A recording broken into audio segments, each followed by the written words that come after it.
Hello friends, welcome back to my channel Tricky World. दोस्तों, अभी तक हमने टाइप 1 के 72 क्वेश्चंस को सॉल्व कर लिया है।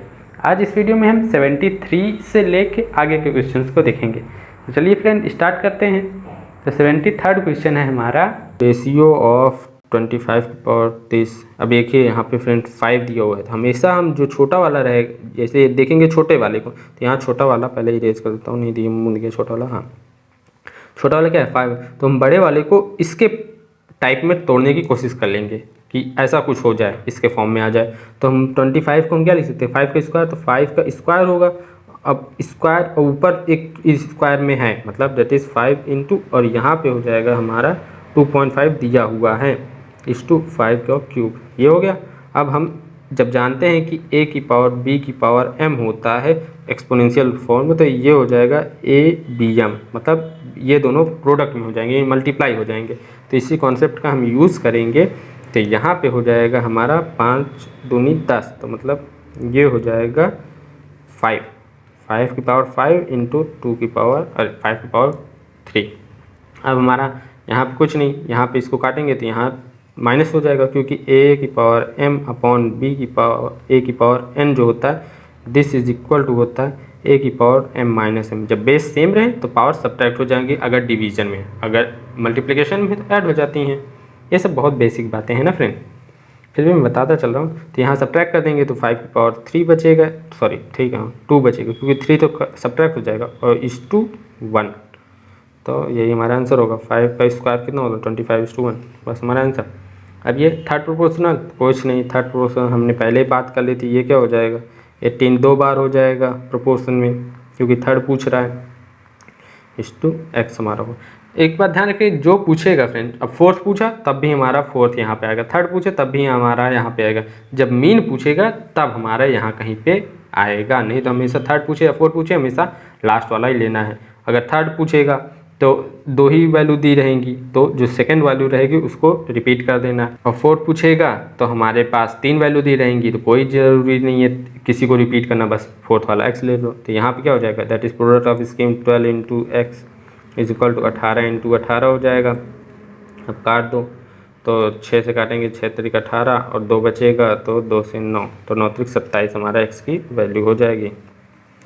अब नेक्स्ट ये है, if x runs are scored by A, Y runs scored by B, Z runs by C, then X is to Y is equal to Y is to Z is equal to 3:2. If total number of runs scored by A, B and C is इतना, run scored by each would be।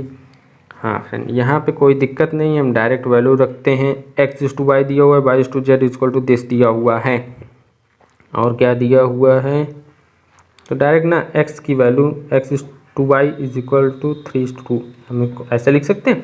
अब यहाँ से हम x is equal to ये लिख सकते हैं 3/2y, क्योंकि हमारा फ्रेंड यहाँ पे देखिए सम दिया हुआ है a plus b plus c equal to 343, तो हम किसी एक की वैल्यू को तीनों के करस्पॉन्ड, मतलब जैसे x को हम जो है y के रिस्पेक्ट में लिख दें, मतलब x जो पूरा हमारा जैसे ये दिया हुआ है ना फ्रेंड, हमारा देखिए a नहीं दिया हुआ है, x plus y plus z is equal to 343 दिया हुआ है, 342, तो हम जो है इसको एक वेरिएबल में कर दें, जैसे y की वैल्यू को भी x के करस्पॉन्डिंग लिख दे और z की वैल्यू को भी x के करस्पॉन्डिंग लिख दे, तो हम इसके हमारी x की वैल्यू निकल जाएगी, x की वैल्यू निकल गई तो जो पूछा रहेगा सब निकल जाएगा। तो यही चीज़ हम यहाँ करने की कोशिश कर रहे हैं, तो x इज इक्वल टू 3/2 हो जाएगा। अब यहाँ पे क्या दिया हुआ है, यहाँ पे देखिए y टू z भी दिया हुआ है, that is y upon z is equal to 3/2 दिया हुआ है। तो यहाँ से हम y की वैल्यू आसान हो, इधर उधर करने से अच्छा y की वैल्यू क्या हो जाएगी 3z/2, तो दैट मीन्स हम सबको z के करस्पॉन्डिंग कन्वर्ट कर देंगे। तो यहाँ हमारा क्या है, z को तो एज इट इज़ z रहने दो, तो यहाँ पे इरेज कर देता हूँ। यहाँ पे हम तब करने जाएंगे, z को एज इट इज़ z हमने रहने दिया, y इज इक्वल टू कितना है 3/2z है। अब z इक्वल टू क्या है 3/2y, और y इक्वल टू क्या है 3/2z, तो दैट मीन्स z क्या x क्या हो जाएगा 9/4 स्क्वायर हो जाएगा z, ये इज इक्वल टू हमारा दिया हुआ है 342। अब हमें कुछ नहीं करना है, इसी इक्वेशन को सिंप्लीफाई कर लेना है, तो ये सिंप्लीफाई हो जाएगा, कितना हो जाएगा, एलसीएम लेंगे 4 हो जाएगा, ये कितना हो जाएगा 9 + 6 + 4 into z is equal to 342, तो यहाँ पे कितना हो जाएगा 19 हो जाएगा। तो दैट मीन्स z की वैल्यू हो जाएगी हमारी 342 इंटू 4/19। 19 कम 19 कितना 15 और 19 अट्ठे 152 तो 18×4 = 72। तो 74 हमारा आंसर होगा। z की वैल्यू आई है। तो यहाँ पे देखिए 74 अकेले एक ही ऑप्शन में है तो डायरेक्ट यही हमारा आंसर, आगे करने की ज़रूरत नहीं। अगर दो ऑप्शन में होता है तो कुछ नहीं, 74 आ गया z की वैल्यू, तो यहाँ से y की वैल्यू निकाल लेते थे। 74/2 कितना होता है 36 त्रिका 108, 108 हमारा होता था। यहाँ पे देखिए दिया हुआ है। इसी तरह हम और आगे भी कर सकते थे, लेकिन यहाँ पे ज़रूरत नहीं, जब एक ही ऑप्शन है तो फालतू की मेहनत करने की क्या ज़रूरत फ्रेंड। तो ये हो गया। अब नेक्स्ट क्वेश्चन क्या है, नेक्स्ट क्वेश्चन बहुत आसान है फ्रेंड हमारा। क्या A/B दिया हुआ है, B/C दिया हुआ है, C/A पूछ रहा है, कोई दिक्कत नहीं। हम क्या A/B दिया हो B/C दिया हो तो A/C हम बहुत आसानी से निकाल सकते हैं। ये क्या हो जाएगा 3/4 इंटू 6/5 ये हो जाएगा, दैट इज़ 2 और यहाँ 3 तो दैट इज़ 9/10। तो C/A क्या हो मतलब A/C मिल जाएगा, तो हमें C/A क्या हो जाएगा, इसका उल्टा 9/10 है तो 10/9 हमारा। बस खत्म, चुटकी में आंसर आएगा। Next find two mean proportional of विधि। हाँ फ्रेंड ये अच्छा क्वेश्चन मिला। Most of the people friend यही फंस जाता है कि टू मीन प्रोपोर्शन कैसे निकलेगा। हमें तो एक ही पता होता है कि B² = AC, तो और मान हमें यही पता होता है ना कि B² = AC होता है मीन प्रोपोर्शनल, यहाँ B हमारा मीन प्रोपोर्शनल होता है। और मान लो अगर हम इसका रूट करेंगे तो हमारा प्लस माइनस में वैल्यू आएगी, लेकिन यहाँ दोनों वैल्यूज तो प्लस में दी हुई, तो कैसे निकलेगा। तो फ्रेंड मीन प्रोपोर्शनल जो होता है बेसिकली ये तो फॉर्मूला बन जाता है, और कॉन्सेप्चुअल जो होता है जैसे कोई दो वैल्यू दिए, जैसे यहाँ पे ये देखिए 2:5, तो मीन प्रोपोर्शनल जो होता है 2/x, और जो होता है यहाँ पे y करिए दूसरा वेरिएबल और अपॉन 2, तो ये जो वैल्यूज़ होती हैं ये हमारा मीन प्रोपोर्शनल होता है, समझ में। ठीक है, तो ये हमारा अब 2 से भी ज़्यादा भी हो सकते हैं, जैसे फ्रेंड ये x/this, और जैसे y/z का लीजिए z/54 का लीजिए, तो ये हमारा 3 मीन प्रोपोर्शन निकल जाएगा। x भी है हमारा, y भी है, z भी है हमारा मीन प्रोपोर्शनल। ठीक है, वो डिपेंड करता है कितना पूछे उसी के अकॉर्डिंग हम कर सकते हैं। तो यहाँ हमारा 2 पूछा है तो ये वाला तो ये वाला जो है हमारा सही होगा। तो यहाँ से हमें कुछ नहीं x y की वैल्यू हमें निकालना है, तो कुछ नहीं x × y हो जाएगा 2 × 54। दैट मीन्स इसको हम लिख सकते हैं कितना 108। हाँ अब क्या लिखा, अब हम ऑप्शन पे चलेंगे फ्रेंड। यहाँ पे ये हमारा ऑप्शन सही नहीं है फ्रेंड, ऑप्शंस पे चलेंगे। अब देखिए किसका किसका मल्टीप्लिकेशन 108 आ रहा है, तो 8×6 = 108 इसका आ रहा है। अब 12×6 = 72, 9×6 = 54 और 12 × 18 नहीं होगा, तो यही हमारा आंसर है, आगे कुछ ज़रूरत ही नहीं। अब ये पूछ रहा है रिप्रेजेंट आ करेक्ट प्रोपोर्शन। करेक्ट प्रोपोर्शन मतलब जैसे A/B प्रोपोर्शन ऑफ C/D होता है, तो इसका मतलब होता है कि A × D मतलब जो दूर दूर हैं उनका multiplication equal to B × C जो पास पास है, इनका मल्टीप्लिकेशन होना चाहिए। तो यही हमें चेक कर लेना है यहाँ पे। तो क्या दूर दूर कितना है 12 × 12 144 और 16 में 144, तो बस यही हमारा आंसर है। आगे हमें चेक करने की ज़रूरत नहीं फ्रेंड, एग्जाम में कोई ऐसा तो रहेगा नहीं कि दो ऑप्शन सही हो जाएंगे, और नहीं तो आप अगर आपके पास टाइम रहेगा तो आप क्रॉस चेक कर लीजिएगा। ठीक है, आंसर तो हमेशा सेम होगा। अब यहाँ क्या कर रहा है are in continued proportion then the value of x is. अब कॉन्टिन्यूड प्रोपोर्शन क्या होता है, तो फ्रेंड कॉन्टिन्यूड प्रोपोर्शन ये होता है जैसे x/, जो सेकेंड वाला रहेगा, जैसे जितने दिए रहे उससे नहीं, पहला वाला जो नंबर है उसको ऊपर लिखो, उसके बाद रेशियो में फ्रैक्शन, उसके बाद नीचे जो सेकेंड वाला है उसको रिपीट करते जाओ, इक्वल टू बीच में साइन लगाते जाओ, ये रिपीट हो गया। थर्ड वाला 3, तो ये हमारा कॉन्टिन्यूड प्रोपोर्शन, जैसे हमने अभी जस्ट पहले देखा था ना मीन प्रोपोर्शन, उसी तरीके का कॉन्सेप्ट यहाँ पे होता है, लेकिन यहाँ पे हमारा डिफर कर सकता है। यहाँ पे वैल्यू जो यहाँ पे है अलग अलग भी हो सकती है, लेकिन कॉन्टिन्यूड प्रोपोर्शन में हमारी वैल्यूज सेम होंगी।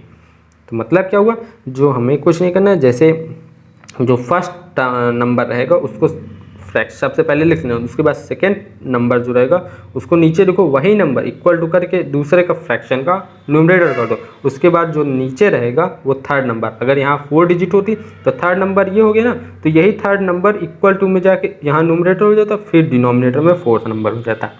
ठीक है, लेकिन यहाँ हमारी 3 डिजिट है 3, अगर जब लेकिन ये ध्यान जब ये कॉन्टिन्यूड प्रोपोर्शन में बताया गया रहेगा तभी ऐसे करेंगे। ठीक है, तो ये हो गया। और नहीं फ्रेंड ये तो हमारा उसके फॉर्म में हो गया, इसको हम रेशियो के फॉर्म में भी लिख सकते हैं। तो रेशियो के फॉर्म में हमारा कुछ नहीं 8 और जो कॉन्टिन्यूस प्रोपोर्शन होगा वो हमारा कुछ ऐसे होगा कि ये x पास पास हो जाएगा और जो ये हो जाएगा दूर, तो ये हमारा कॉन्टिन्यूस प्रोपोर्शन होगा in the term of ratio and proportion के फॉर्म में। और यहाँ फ्रैक्शन के फॉर्म में ज़्यादा आसान रहता है, ठीक है। तो हम फ्रैक्शन के फॉर्म में लिख लिया। अब हमें क्या करना है, x की वैल्यू फाइंड करना था, that is x square equal हो जाएगा 18 90 900, तो x की वैल्यू 30, तो x की वैल्यू हमारी 30 हो गई। अब ये क्या a/b इक्वल टू b/c दिया और ABC बहुत आसानी से फाइंड कर लेंगे, इसको ज़रूरत ही नहीं है, नहीं कर भी देते हैं। इसमें क्या हो जाएगा, कुछ नहीं, इसमें अगर 3 से मल्टीप्लाई कर देंगे तो ये 9 इक्वल टू 9 हो जाएगा, तो मतलब 7 वाला आंसर होगा। 7 9 इन 15, 7 9 15 हमारा आंसर डायरेक्ट मिल जाएगा, लिखने की जरूरत नहीं। अब ये वाला if x is to y equal to 5:2 then, अरे फ्रेंड इसमें तो कुछ दिया ही नहीं है, बस एक कंडीशन दे दी गई है और कुछ पूछा नहीं गया है। तो चेक कर लेते हैं हमारा रेशियोज जो हैं है कि नहीं है।